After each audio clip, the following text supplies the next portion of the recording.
Prakrta Rasa Sata Dusini 100 Warnings Against Mundane Mellows, an exposition of the manifold faults in the pretentious materialistic sentiment that can contaminate and hinder the neophyte devotee's endeavors to live a truly spiritual life. Bengali Poetry Plus Introduction by Srila Bhaktisiddhanta Sarasvati Swami Prabhupada 1916 AD. Preface by the translator His Divine Grace Srila Bhaktisiddhanta Sarasvati Thakura, 1874–1937. The beloved spiritual master of His Divine Grace A.C. Bhaktivedanta Swami Prabhupada, was the fierce lion-like guru and founder of 64 branches of the Gaudiya Math in all states of India.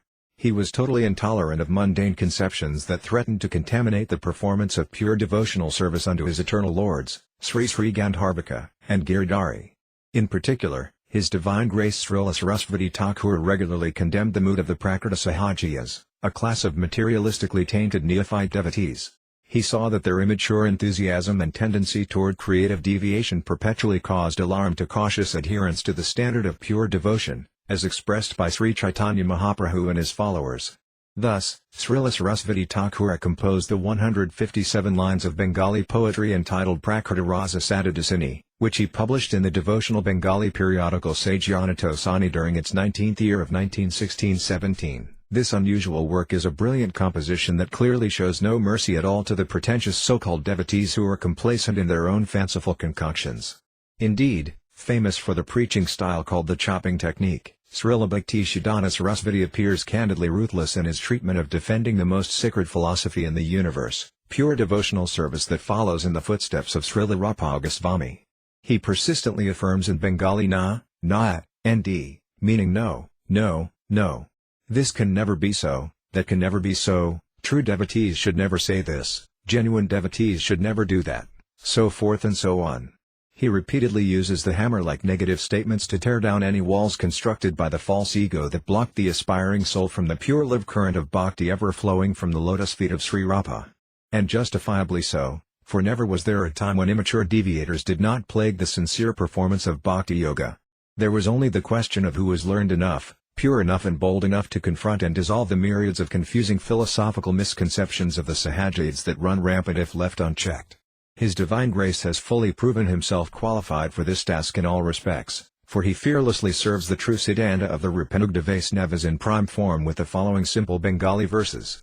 May the readers follow his pure instructions, and thereby realize the essence of Sudha Bhakti, purifying their existence with all heartfelt determination, and attaining perfection in this very lifetime only by the divine grace of the previous ācāryas. The reason behind this presentation: we have endeavored to present this rare, valuable and heavy work as nicely as possible, with a specific purpose in mind. For the welfare of the assembled devotees, we have been considering that several of the offerings by Nectar books to date have been translations of the exalted scriptures that describe something of the intimate moods and pastimes of the divine couple.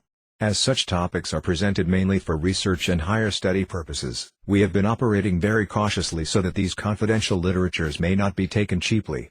As neophyte devotees, we can honestly admit that we may not be qualified to enter into the transcendental mysteries of the Goswamis' esoteric writings.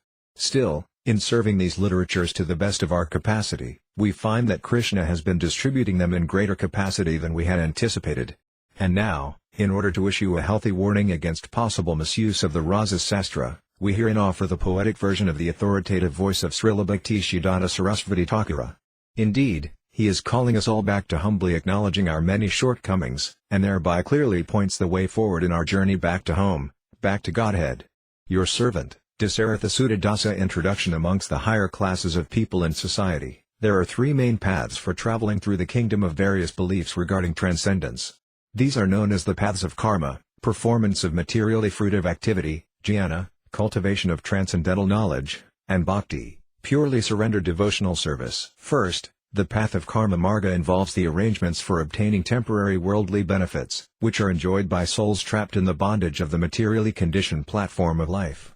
Second, the jnana marga involves renouncing impermanent material things as well as the impermanent distractions related to patriotic interests and such. One then searches after the undifferentiated spiritual reality of impersonal Brahma.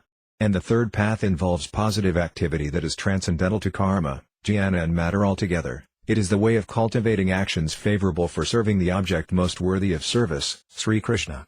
This is called Bhakti Marga, the path of pure devotion. It is seen that there are three distinct developmental stages extending from sadhana, Devotional practice, to sadhya, the goal of such worship. These are first the sadhana itself, then the awakening of bhava, ecstatic emotion, and finally prema bhakti, eternal devotional service performed in pure love.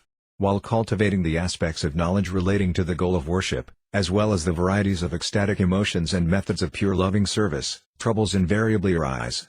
The process by which these unwanted impediments are removed is called anartha nivritti.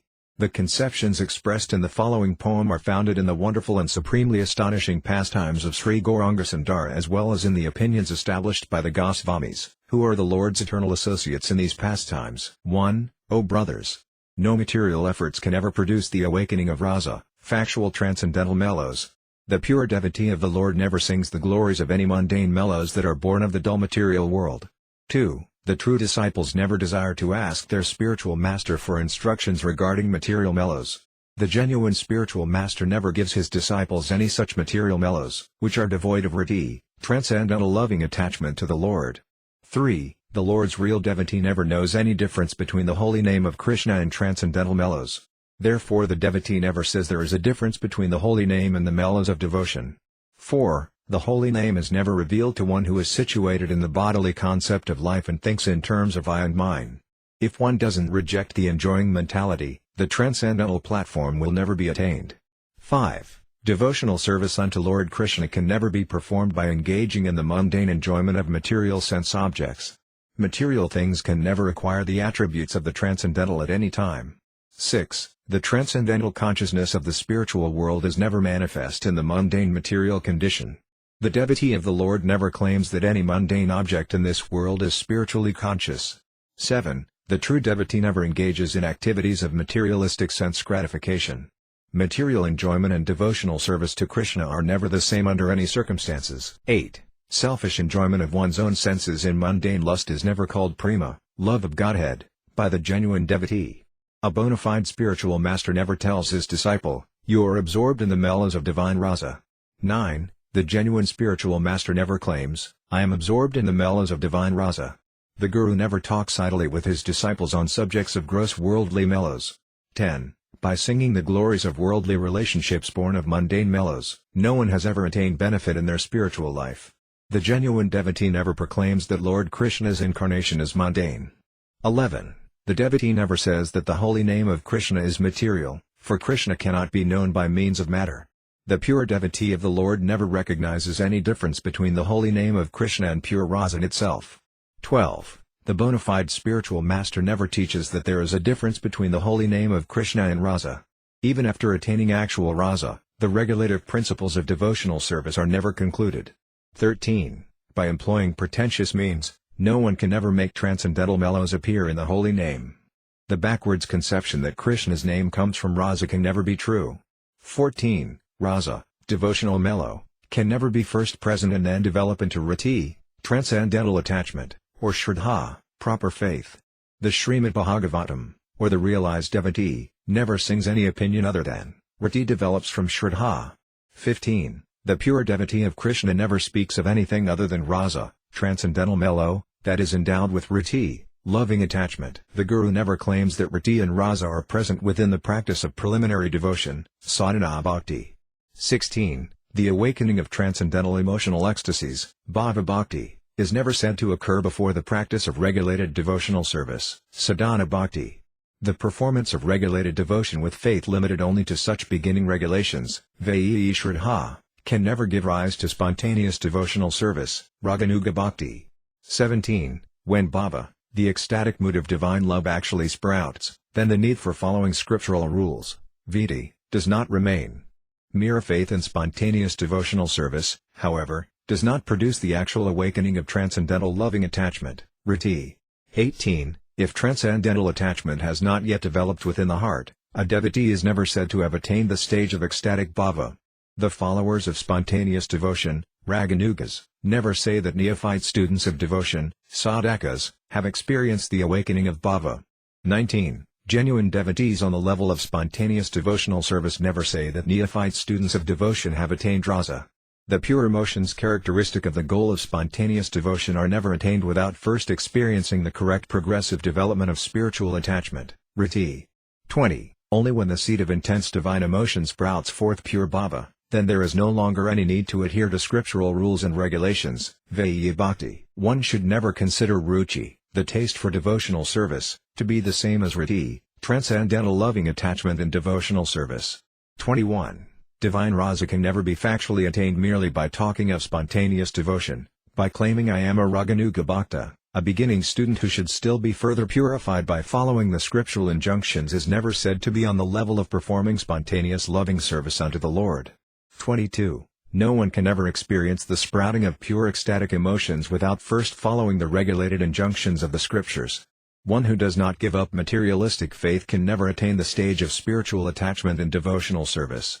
23. If divine ecstatic emotions have not yet awakened, there is no possibility of one becoming a rasika, a true relisher of devotional mellows. If materialistic emotions are not entirely rejected, one can never become a true rasika. 24. Without first developing pure attachment, rati, the attainment of devotional mellows, the greatest wealth, can never be possible. Without first climbing the branch of a tree, the fruits can never be reached. 25. If one still has unwanted material impediments, anarthas, present in their performance of devotional service, sadhana, then rasa can never truly awaken. When the holy name of the Lord is chanted from the platform of pure ecstatic emotions, bhava, then the cheating mood born of pretentious devotional mellows can never be present. 26. Without knowledge of transcendental truth, siddhanta, no one's heart can ever be spiritually attuned with Lord Krishna. If one lacks knowledge of his relationship with Krishna, sambandha, then the proper execution of devotional service in relationship to him, abhidheya, is impossible. 27. One who lacks knowledge of sambandha, the relationship between Krishna and the living entities, can never attain prayana, the supreme goal of life, namely pure love of Godhead, Krishna prema. One who is distracted by bogus philosophical conclusions about devotional service, kusiddhanta, is not performing actual devotional service to Sri Krishna. 28. One who is lazy in properly understanding the Vaisnava philosophical conclusions can never become free from anarthas, the unwanted bad habits and philosophical misconceptions that impede devotional service. One who mistakes Krishna as belonging to the material plane can never render actual service to the Lord. 29. The genuine devotee never maintains materialistic conceptions about the holy name of Krishna. If the deviations that impede devotional service, anarthas, have not been expelled, then the chanting of the holy name will never reveal the beautiful form of the Lord. 30. As long as anarthas remain, then the chanting of the holy name will never produce an understanding of the transcendental qualities of the Lord. As long as anarthas remain, then the chanting of the holy name will never factually engage one in Krishna's service. 31. Revelations of the Lord's transcendental form, qualities, and pastimes are never manifest in the absence of his holy name. The holy name of Krishna is never separated from his transcendental form, qualities or pastimes. 32. The genuine spiritual master never asserts that the revelation of the Lord's holy name is separate from his form. The genuine spiritual master never claims that the revelation of the Lord's holy name is separate from his qualities. 33. The true followers of Srila Rupagasvami, Rupanugas, never claim that the revelation of the Lord's holy name is separate from his pastimes. The Rupanugas never teach that the holy name of Krishna and Krishna himself are two separate things. 34. The true followers of Srila Rupagasvami never say that the stage of realizing transcendental mellows, rasa, precedes the development of loving devotional attachment, rati. The bona fide spiritual master will never profess that the realization of such mellows precedes the development of pure faith, rata. 35. The followers of Srila Rupagasvami never preach that transcendental attachment is reached before one develops pure faith. The Rupanugas never teach that the perfection of devotion, siddhi, can be reached by abandoning the consecutive order of developmental stages on the path. 36. The followers of Srila Rupagasvami never leave the path of the great devotees Mahayanas, and run to pursue a new path. One who commits offenses can never realize the holy name of Krishna at any time. 37. The Lord's devotee never interprets the holy name with any mundane, materialistic conception. The devotee never chants the holy name of the Lord in an offensive manner. 38. The followers of Srila Rupagasvami never ascribe material qualities to the holy name by means of mundane intelligence. The followers of Srila Rupagasvami never consider the Lord's transcendental form as material because they don't possess materialistic mentality. 39. The followers of Srila Rupagasvami never analyze the Supreme Lord's qualities with material intelligence. The followers of Srila Rupagasvami never consider the characteristics of the Lord's associates and paraphernalia to be mundane. 40. The followers of Srila Goswami never equate the Lord's transcendental pastimes with materialistic activities. Lord Krishna never becomes a mere object of sense gratification that is lower in quality than himself. 41. One should never consider other than the following: everything made of matter is an anartha and should be rejected. Transcendental knowledge of Lord Krishna can never be obtained through any mela that is controlled by attachment to matter. 42. One should never say that Krishna's holy name or transcendental form are mundane. One should never say that Krishna's divine qualities or sublime pastimes are mundane. 43. One should never become bewildered by the anartha of material bodies and mistake Lord Krishna's form to also be a material body. One should never try to analyze the Lord's divine names, forms, and qualities with materialistic intelligence. 44. One should never consider any of Krishna's transcendental names, forms, qualities or pastimes to be mundane. Similarly, one should never claim that any material names, forms or qualities could be Krishna's. 45. Other than the pure transcendental names of Krishna, which are completely free from all material contact, nothing else should be spoken. Other than the pure transcendental forms of Krishna, which are completely free from all material contact, nothing else should be seen. 46. Other than the pure transcendental qualities of Krishna, which are completely free from all material contact, nothing else should be heard. Other than the pure transcendental pastimes of Krishna, which are completely free from all material contact, nothing else should be served. 47. While still contaminated with anarthas, the bad habits and philosophical misconceptions that impede devotion, one should never become charmed by mundane forms. As long as these impediments remain, one should never mix their devotional service with the impurity of mundane qualities. 48. While still contaminated with anarthas, one should never try to enjoy materialistic pastimes. As long as these impediments remain, one should never give up trying to purely chant the holy name of Krishna. 49. While still contaminated with anarthas, one should never sing songs glorifying transcendental mellows. As long as these impediments remain, one should never state that siddhi has been attained. 50. While still contaminated with anarthas, one should never sing songs about the Lord's confidential pastimes. After these impediments are purified, anarthanyurti, one never speaks of the holy name of Krishna as if it were a mundane sound vibration. 51. After the anarthas are removed, material attributes are no longer seen in the transcendental forms of Krishna. When such impediments are removed, material attributes are no longer perceived in his pure qualities. 52. After the unwanted impediments are removed, one never serves mundane pastimes. The true spiritual masters in the line of Srila Rupa Goswami, who are known as Rupanuga Gurudeva, never abuse their own disciples in any way.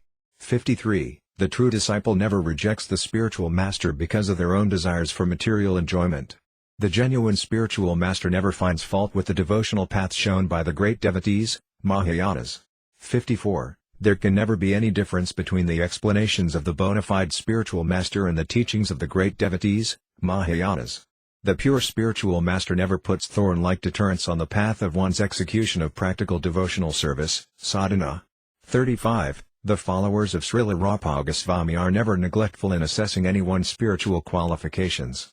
The followers of Srila Rupa Goswami never instruct a servant who is engrossed in material impediments about the science of intimate devotional mellows. 56. The true devotees of the Lord never recite the verses of Srimad Bhagavatam and offer bogus interpretations. For the sake of attracting larger numbers of followers, true devotees never abandon the correct systematic practices of devotional service. 57. One should never climb into a tree, grasp the unripe fruits and forcibly pull them off. Similarly, the followers of Srila Rupa Goswami never abolish the initial systematic process of devotional service. 58. One should never mistakenly call material obstacles useful for devotional service, thereby following the wrong path. One should never say that the mundane opinions of the Prakrta Sahajias, cheap materialistic impostors, are aprakrta, transcendental. 59. The disciple is never said to have developed deep devotional attachment, rati, as long as impediments, anarthas, are not removed. The disciple who is still contaminated with these impediments is never taught the science of intimate devotional mellows, rasa tattva. 60. A devotee should never speak on the topics of devotional mellows to one who has weak, pliable faith. A devotee should never attempt to bestow the qualification for rasa upon one who is unqualified to receive it. 61. Devotees who are still on the platform of following regulated scriptural injunctions, Veda Bhaktas, cannot yet understand anything about the exalted stage of the Raganugas, practitioners of spontaneous devotional service. Those who possess weak faith cannot yet understand the realm of the Rasikas, relishers of pure transcendental mellows. 62. Those who possess little faith are never recognized as being highly developed in loving devotional attachment. Those who possess little faith are never to be instructed in topics concerning transcendental mellows. 63. When spiritual attachment, riti, is manifest, one never leaves the company of those endowed with advanced faith. If immature devotees with pliable faith are presented with a devotional mellow, they will never be able to properly serve it. 64. One should never mix their activities with the contaminated moods of materialistic mellows for the purpose of service of Krishna. After Rasa has factually awakened, one never indulges in the mentality of regarding any other soul as a disciple. 65. The highest devotee, who is like a king among the Rasikas, expert in relishing devotional mellows, never thinks that he is disciples. The students of such a Rasika, however, never give up the mood of being the disciples of this exalted devotee. 66. If the preliminary practices of devotional service, sadhana, are neglected, then the awakening of ecstatic emotions, bhava, can never occur. Even one who has attained realization of spontaneous devotional service, raganuga bhakti, should never give up practicing the regulative principles of devotional service. 67. Without first experiencing bhava, the ecstatic emotions of divine love, rasa, can never arise. The realization of rasa never occurs before the development of rati, spiritual attachment. 68. One should never think that rati is awakened first, then shraddha develops later. After one attains the state of being thoroughly soaked with rasa, then the need for practicing sadhana vanishes.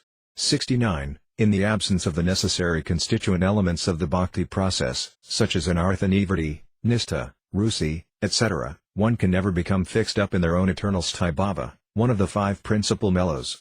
In the absence of sthāi-bhava and its necessary elements, one can never become situated in their eternal rasa. 70. Those whose minds are absorbed in the spirit of enjoyment of matter, and who possess materialistic faith, can never experience the revelation of pure spiritual consciousness. Without absolute faith in the Lord's holy name, one's mundane mentality can never be cast off. 71.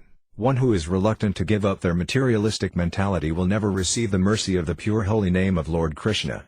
Without first receiving the mercy of the holy name, one should never listen to recitations of Krishna's confidential pastimes.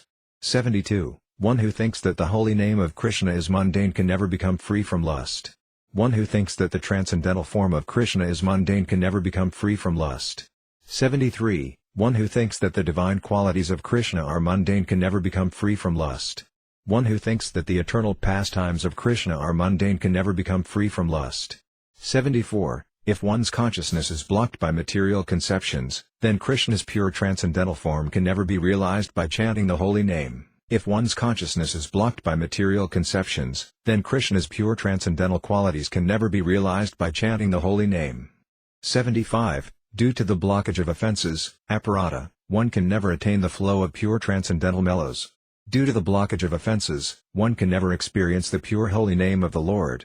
76. One who is covered by offenses may sing the pastimes of the Lord, but this will never do away with the lust burning in his heart. By the blockage of offenses, one's eternal spiritual body, siddha, will never be attained. 77. If one does not hear the proper details of the devotional science, from the disciplic succession, then genuine service to the Lord can never be performed. One absorbed in the various material ingredients of the bodily concept of life will never be able to hear of the Lord's transcendental pastimes. 78. When one is enthusiastic for constantly rendering unalloyed devotional service, there is never any possibility for becoming distracted by idle talks related to the mundane world. Otherwise, if one is not enthusiastic, then confidential topics about the all-conscious spiritual world should never be heard. Thus ends Prakrta Rasa Sata Dusini, 100 Warnings Against Mundane Mellows by Srila Bhaktisiddhanta Sarasvati Swami Prabhupada.